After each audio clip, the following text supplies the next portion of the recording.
Good afternoon. Well, yesterday turned out to be a truly black day in the air for the US Armed Forces. They lost an F-15 fighter, an A-10 ground attack aircraft, and a Black Hawk helicopter, along with their pilots. According to available information, one of the pilots was successfully extracted. Though this has not yet received official confirmation, while the fate of the second remains unknown, he is somewhere on Iranian territory. And this is despite the fact that just the day before yesterday, Trump publicly declared the complete suppression of the Iranian air defense system. So much for suppressed, although to be fair, it must be admitted, the Iranian air defense does indeed have problems, otherwise the American losses could have been far more significant. Especially yesterday, when they were conducting a search operation and helicopters were circling over Iranian territory. They managed to clip one, but they could have hit more. Be that as it may, Trump has once again demonstrated a discrepancy between his words and reality. Meanwhile, combat operations on the front do not cease, and we continue to analyze the situation. Let's move on to what is happening on the line of contact. The past 24 hours were not characterized by particular dynamics. However, progress was still recorded in certain sectors. Specifically in the Sunumi region, as is clearly visible on the map, Russian units have already forced the Korova River and reached the approaches to Ryazne. By the way, when we discussed the prospects for April, this was exactly what was anticipated. Battles for Ryazne are inevitable, and by the end of April, the settlement will likely pass under the control of the Russian army. The beginning has been made. They have reached the outskirts. It is noteworthy that Ukrainian cartographers have already marked these changes, while their Russian colleagues, for some reason, have not yet had time. The Ukrainians designated this area as a grey zone, that is, a zone of penetration by Russian military personnel, which exactly corresponds to the situation on the outskirts of Ryazne. The capture of this settlement will be a much more significant step deeper into the Sumy region, compared to what we have observed in recent months. Simple expansion along the border strip. If measured by coordinates, it results in a deepening of 6 kilometers from east to west and 5 from south to north. Add to this that a certain amount of progress is also being recorded north of Ryazne, in the area of Novodimitrivka. Some difficulties arose there. Taking the village in a single dash did not work out, so we will have to wait for updated data. But even if by June the front line stabilizes in roughly these outlines, it will already create serious pressure on Krasnopilia and add a significant headache to the Ukrainian command, which will have to react to the emerging configuration regardless. In the Kharkiv region, there are no substantial movements. The Russian army is gradually beginning to comb the forest tracts east of Verkhnya Pisarivka, but I expect a noticeable activation no earlier than the second half of April, when the foliage appears and it becomes possible to operate under its cover. The large forest massif further away falls under the same objective. Its clearing will likely begin in the second half of April or in May. There is no other way. Moving south along the river while leaving a forest massif in the rear, densely saturated with AFU strongpoints and dugouts, is a very risky venture. The Seversky Donets is no small river, but it is not an insurmountable barrier, which means landings and counterattacks could very well follow from this forest against those who have moved further south. The conclusion is simple. These 40 square kilometers of forest will have to be cleared in any case. Regarding Kupansk, the situation remains unchanged. Russian troops are holding positions in the area of the central city hospital, and their groups periodically reach the western and southern outskirts. Ukrainian units respond by carrying out raids into the central quarters. This is the mode in which the positions are being held. The city has not been lost, but its complete capture is still a long way off.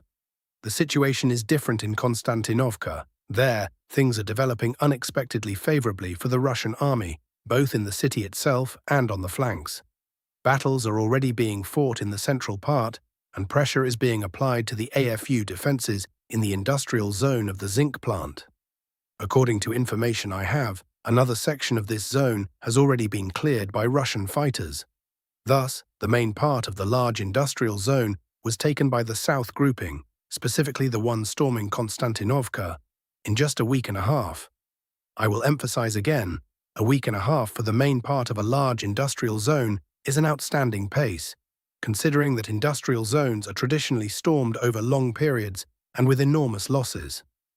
Having concentrated forces in the industrial zone, Russian units launched strikes toward the residential quarters. Battles are already taking place on European Street and Bogdan Khmelnytsky Street, extending as far as Lomonosov Prospect. In addition to the successes in this sector, there is movement on the flank. Russian fighters have entered the southern part of Dolga Balka. This stronghold is located on a dominant height, and its capture will allow for increased offensive pressure on the western part of Konstantinovka. Apparently, the battles for the city have entered a decisive phase, and so far there is every reason to believe that by the beginning of June, as I predicted, it will pass under Russian control. I see only one serious obstacle, the sector north of the city, in the area of Chasiv Yar. If this line were taken, Konstantinovka would have fallen already. But there, on the contrary, the AFU themselves are counter-attacking and returning to Chasiv Yar, at least to the Shevchenko district. The situation there is unstable, there is no sustained Russian control, and no progress is yet visible in this sector, which could create serious difficulties in the future. Although the risks for the AFU are also very high, if Konstantinovka is pushed through and Russian units emerge from there into the Izhevka area and then across the railway tracks to Verkholyubovka, the Ukrainian units risk being surrounded. The situation is thus two-sided, but the fact remains, it is specifically the problem in the Chasiv Yar sector that is slowing down the overall pace of the offensive. This sector itself already frankly resembles the Belogorovka sector. Battles here have not ceased for 2 years, and 100% control over Chasiv Yar has still not been established. Now, regarding the Oriciv direction. Information is coming from there about Russian strikes on AFU positions in the southern part of Oriciv itself, as well as in adjacent areas, Novoandriivka, Novodanilivka, and Malotokmachka. An expansion of the control zone is being recorded north of Luhovska and Bilohirya, settlements that the Russian Ministry of Defense previously declared as captured. At the same time, reports that Russian troops had entered the southern part of Oriciv through Novodanilivka were not confirmed.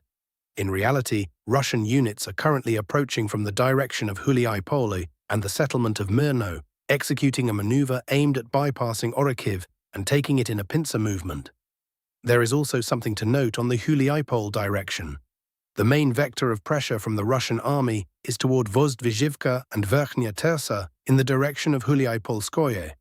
It is reported that movement toward this settlement is being conducted simultaneously from the side of Zaliznyshne and from the side of Mirno. There is no confirmed data on the expansion of the control zone yet, but pressure on this sector is not decreasing. Regarding Rizdvyanka, I cannot confirm reports that Russian troops do not control it. No video materials from the Ukrainian side showing an AFU presence in this settlement have appeared.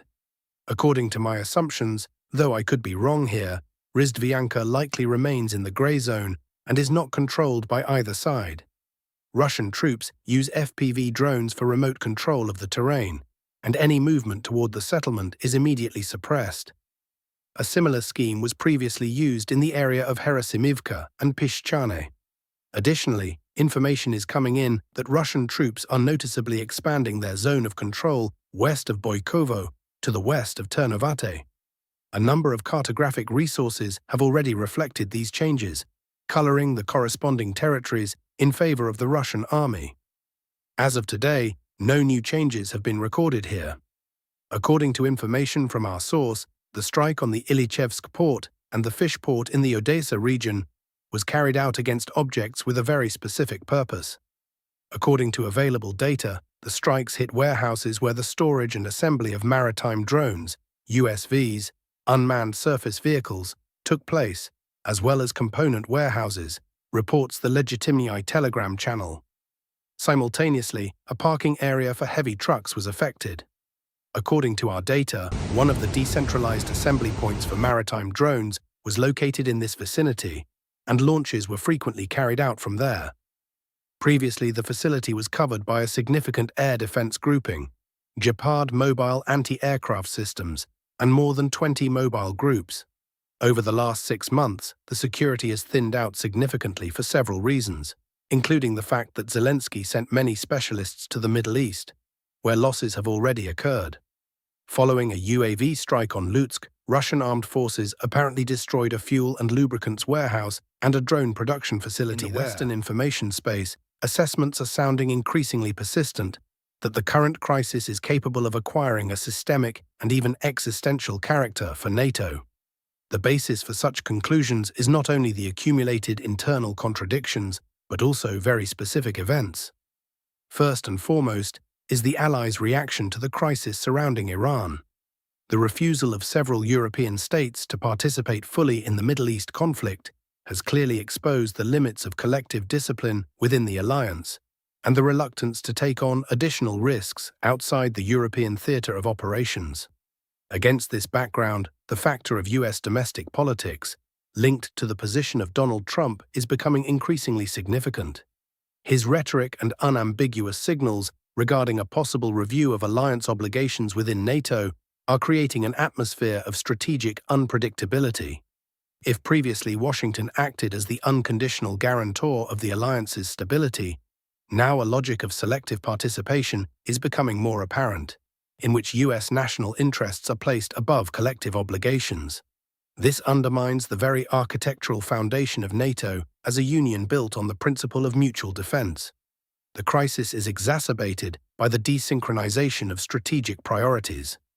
Europe remains focused on the Russian direction, while the US demonstrates a clear desire to redistribute attention to other regions and reduce the degree of direct involvement in high-intensity conflicts. The Iranian crisis exposed the Allies' readiness to act in coordination, or more accurately, the lack thereof. As a result, the alliance increasingly resembles a coalition with blurred obligations, where political solidarity does not always materialize into joint practical actions. In this logic, a possible scenario for the transformation of NATO by 2027 looks not like a sudden and total collapse, but like a gradual dissolution of its institutional integrity. The decline in mutual trust between participants, the growing strategic autonomy of European states, and the simultaneous distancing of Washington are laying the foundation for a transition to a looser security architecture. The current line of behavior by the US points to an attempt to preemptively distance itself from a possible clash between Europe and Russia, while maintaining a formal ally status but minimizing real obligations to the maximum. Such a strategy allows Washington to simultaneously reduce costs, evade direct confrontation, and profit from the very fact of this confrontation, facilitating the redistribution of global forces in its favor. In this context, talk of NATO's collapse reflects not so much a scenario of instantaneous failure as the gradual erosion of the former model of transatlantic unity. According to available information, the Kremlin has found a way to respond asymmetrically to the Baltic states. As reported by the Legitimnyi Telegram channel, the Baltic countries have realized the danger of their strategy, linked to using the European air corridor for Ukrainian drones, and not because Moscow scared them with public statements, but because they became aware of a retaliatory scenario prepared by the Russian side. The essence is as follows. From Russian territory, it is planned to launch copies of Ukrainian drones toward the Baltic states to strike their infrastructure facilities, exactly at the necessary points. The scheme resembles a favorite tactic of the British and the Western community as a whole.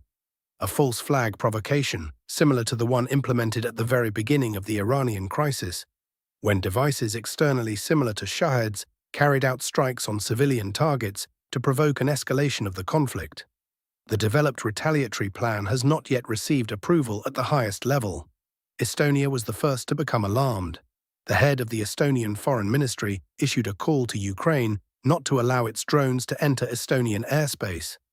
In Ukraine, as is customary, they will claim in the event of such incidents that the Kremlin is to blame and that it is a Moscow provocation. Globalists, as we see, are playing ahead, while the Kremlin hesitates and is in no hurry to make decisions.